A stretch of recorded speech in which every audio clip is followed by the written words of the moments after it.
What is a taxon? Taxon is the scientific name for a group or a category. Any unit or category in a hierarchical classification, that's correct. We are having 7 broad categories.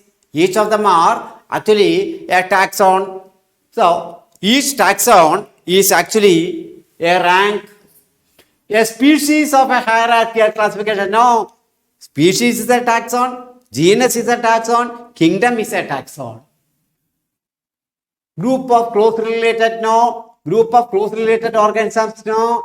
Lowest in the taxonomic, no. Any rank, any category is called a taxon, a unit of classification. It may be of lower rank or may be of higher rank. Whatever may be the position, it is a rank, a unit, a taxon. So, the correct answer is apple.